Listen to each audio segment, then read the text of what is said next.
Depuis toujours, l'évasion a exercé une fascination sur l'imagination collective.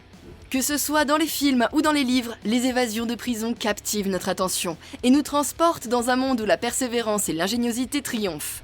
Dans cette vidéo, nous plongerons dans le monde des évasions les plus spectaculaires en explorant certaines des histoires les plus incroyables. 1944, Alfred Wetzler.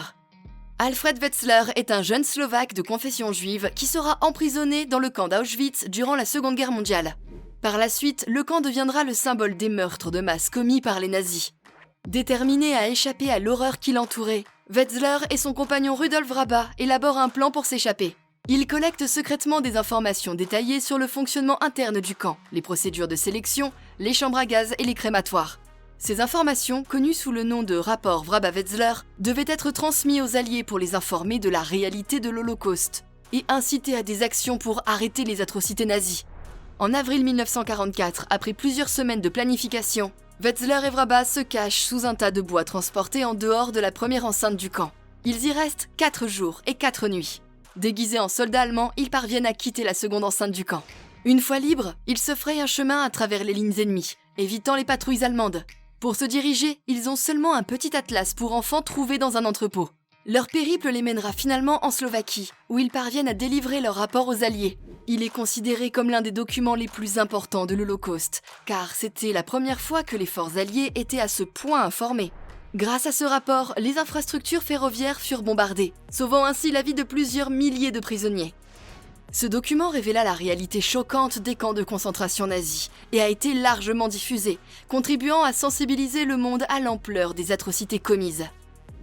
1962, les 3 détenus d'Alcatraz. Le pénitencier d'Alcatraz, situé sur une île au large de San Francisco, était réputé pour être une prison de haute sécurité, considérée comme inviolable. L'évasion a eu lieu dans la nuit du 11 au 12 juin 1962. Les 3 prisonniers, Frank Morris et les frères John et Clarence Anglin, ont réussi à s'échapper de leur cellule et ont commencé leur plan d'évasion. Morris, qui était déjà là depuis 2 ans pour vol et braquage, s'est rendu compte que le béton des murs est friable à cause de l'humidité. Avec ses coéquipiers, il pense alors à élargir les bouches d'aération pour s'enfuir. Pendant 5 mois, de 17h30 à 21h30, ils vont chacun gratter les murs de leur cellule en utilisant des cuillères et d'autres instruments improvisés. Pour camoufler le bruit, chacun à son tour joue avec l'accordéon de Morris. Il fabrique également des mannequins en papier mâché pour tromper les gardiens et leur faire croire qu'ils se trouvent toujours dans leur lit.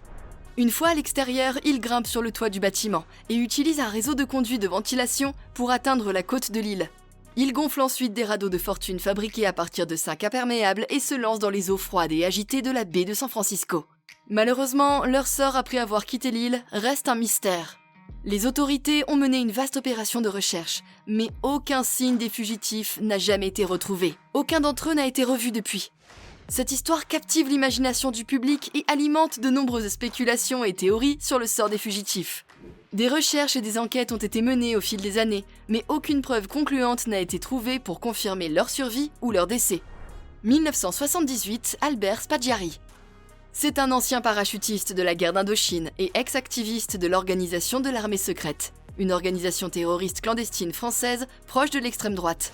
En juillet 1976, Spaggiari et son gang réalisent un braquage légendaire à Nice, dans la banque de la Société Générale. Ils creusent un tunnel depuis les égouts de la ville jusqu'au coffre-fort de la banque et dérobent un butin d'une valeur estimée à 50 millions de francs, soit 30 millions d'euros. Le braquage est incroyablement bien planifié et exécuté avec une précision chirurgicale, sans faire de victimes. D'ailleurs, il laisse sur un mur du sous-sol ce message « Ni armes, ni violence et sans haine ». Cependant, l'événement le plus marquant de cette affaire est l'évasion époustouflante de Spaggiari. Alors qu'il est détenu dans la prison de Nice en attendant son procès, il met en scène une évasion digne d'un film hollywoodien. Le 10 mars 1978, lors d'une séance de la cour d'assises, Spaggiari profite d'une pause pour se rendre aux toilettes. Au lieu de revenir dans la salle d'audience, il réussit à échapper à la surveillance des gardiens en sautant par une fenêtre du tribunal située à 6 mètres de hauteur. Il atterrit sur une toile tendue par ses complices et réussit à s'échapper à moto. Sa cavale durera plusieurs années. Il se cache principalement en Amérique du Sud, changeant régulièrement d'identité et vivant dans la clandestinité. Cependant, en 1986, en Italie, il meurt à l'âge de 56 ans d'un cancer de la gorge. 1978, Jacques Mérine. Jacques Mérine était un célèbre criminel français des années 1960 et 70, connu pour ses meurtres, ses braquages, ses enlèvements et ses évasions spectaculaires. C'est un gamin rebelle de Clichy, en banlieue parisienne, qui a été traumatisé par son service militaire en Algérie. Le 8 mai 1978, il se trouve en détention provisoire à Paris, en attendant son procès. Alors qu'il s'entretient avec son avocat, il demande au gardien la permission de récupérer un dossier dans la cellule de son ami François Besse. Le surveillant l'accompagne. Au moment de lui tendre le dossier, Besse asperge le gardien de gaz lacrymogène. Mérine monte sur la table et récupère, caché dans le plafond, des armes à feu et de quoi s'enfuir. Alors qu'ils sont en train de s'échapper, une fusillade éclate. Malgré cela, ils arrivent à s'enfuir au volant d'une voiture.